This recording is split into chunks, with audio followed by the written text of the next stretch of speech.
Bonjour, c'est Gilles sur boursicoté.com. Voici l'analyse technique du CAC 40 pour cette journée du lundi 17 novembre 2014.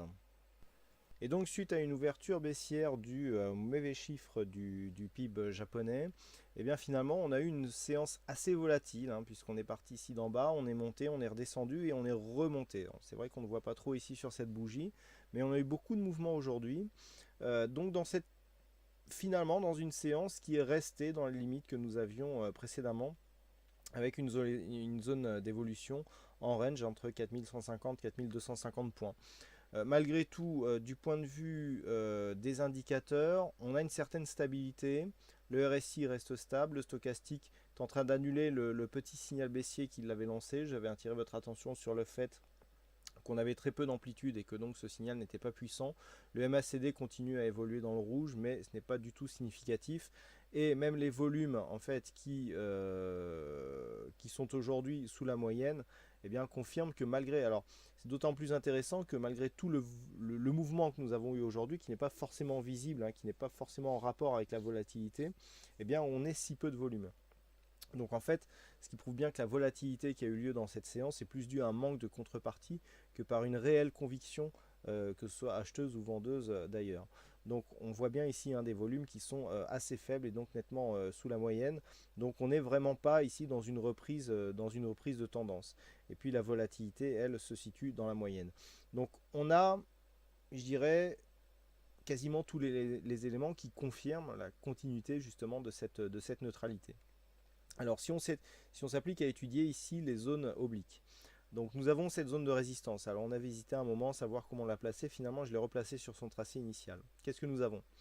Nous avons donc cette zone d'évolution en range qui traverse cette oblique rouge, qui revient chercher ici l'oblique rouge comme une zone de support, sans pour l'instant remonter. Donc ça, c'est plutôt un élément qui appellerait la poursuite d'un mouvement haussier, donc dans la poursuite ici de cette dynamique, mais pour confirmer, il faudrait dans un premier temps casser cette zone des 4250 points et surtout confirmer en inscrivant un nouveau plus haut, donc casser cette zone des 4275 points.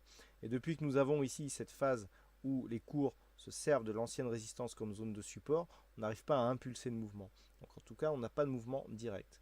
Deuxième élément, à l'inverse, cette zone ici de support en vert qui, après franchissement, ici on le voit sur cette phase, on franchit ici, on a retrouvé cette zone comme résistance et là on remonte, on est encore loin, mais dans le cas d'une poursuite de cette hausse, eh bien il faudra observer donc sur un second contact de cette résistance, enfin de cet ancien support, voir s'il est devenu résistance. On est entre les deux, c'est-à-dire que précédemment on était sous une résistance et au-dessus du support, donc on attendait d'ailleurs plutôt une poursuite baissière, puisque cette évolution en triangle appelait pourtant une poursuite baissière. Cette poursuite n'est pas venue, et donc là on est toujours sous ces deux éléments obliques, mais dans l'autre sens. Donc ce sont ces éléments qu'il va falloir surveiller. D'autant plus que demain, ces deux éléments, ces deux obliques seront sur des secteurs clés. Je vous définissais tout à l'heure une zone de point bas à 4150 points. Demain, l'oblique sera à 4151. Et je vous définissais ici 4275. On sera légèrement au-dessus pour l'oblique verte. Donc demain, ces deux zones seront vraiment majeures du point de vue de la tendance. Et puis nous avons ce retracement à 23,6% de Fibonacci appliqué ici à cette dynamique primaire. Ce que nous avons, c'est une confirmation de la tendance actuelle, à savoir une phase de hausse qui correspond à un rebond technique ici de cette phase de baisse, puis stabilisation et consolidation horizontale. Donc le fait que l'on ait ici cette phase de hausse et cette consolidation horizontale appellerait plutôt une poursuite du mouvement haussier, puisqu'on est ici suite à un mouvement haussier, où normalement, dans un mouvement classique, si je peux dire, on ne devrait avoir ici une phase de consolidation. Et bien là, ici, les cours qui consolident à l'horizontale. Et plus les cours consolideront à l'horizontale, plus ça appellera une poursuite du mouvement. On avait eu précédemment sur cette phase ici, une phase ici où on avait consolidé là. On avait enclenché un mouvement baissier, on avait consolidé ici à l'horizontale. Et donc ça s'est poursuivi par une poursuite du mouvement.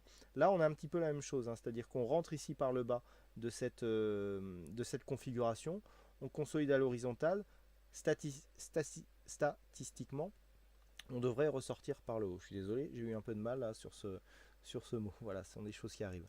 Donc, les zones à surveiller tiennent compte de cette analyse technique, à savoir, premier appel ici, premier appel de dynamique. Alors, on avait un niveau très court terme ici sur 4220 qui correspondait au plus haut que nous avions eu jeudi. On avait une petite zone de résistance sur cette zone. On a commencé à casser. Maintenant, les points à surveiller, ça va être 4250 points pour une première alerte ici en sortie de cette zone de range. Mais la zone à valider, c'est une poursuite du mouvement au-delà des 4275 points pour venir toujours chercher la zone ici des 4317 points. À la baisse, une rupture ici de cette zone viendrait invalider le fait que suite à ce que cette zone de résistance ici est devenue support, eh bien on devrait poursuivre par le haut. Si on repasse sous cette zone, eh bien on invalide ce mouvement. On casse le retracement à 23,6% de Fibonacci et on valide le fait que après avoir cassé cette zone de support, on est revenu chercher en résistance et ensuite on s'écarte et on consolide. Donc dans le cas d'une cassure ici de cette zone, puisque demain nous aurons une zone entre 4153 et 4160 points, le premier objectif se situe ici à 4090 points. Et puis on a aussi cette zone à 4065 qui pourrait appeler une poursuite du mouvement baissier. Hein. Mais surtout les deux zones ici à observer, c'est 4150 et 4275 points. Voilà ce que l'on peut dire donc sur cette analyse technique du CAC 40. Alors aujourd'hui, il y avait un fixing, c'est Bono donc, qui gagne sur cette session. Bravo à toi Bono. Et puis en ce qui concerne les statistiques, alors on commence à avoir beaucoup plus d'occurrences. Hein. On va pouvoir vraiment là optimiser quelque chose de sympa pour demain.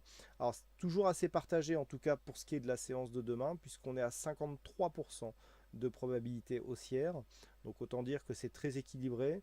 Maintenant les calculs je dirais, de probabilité à 5 jours devraient nous donner des résultats plus intéressants et en tout cas plus exploitables. En tout cas, c'est ce que j'espère, puisque ça fait un petit moment que nous n'avons plus eu de bons signaux justement liés à ces statistiques. Voilà donc ce que l'on peut dire sur ces analyses techniques du CAC 40. Il ne me reste plus qu'à vous souhaiter à toutes et à tous une bonne soirée. Bonne chance au prochain trade et on se donne rendez-vous donc dès demain pour d'autres analyses techniques, toujours sur le site boursicoté.com.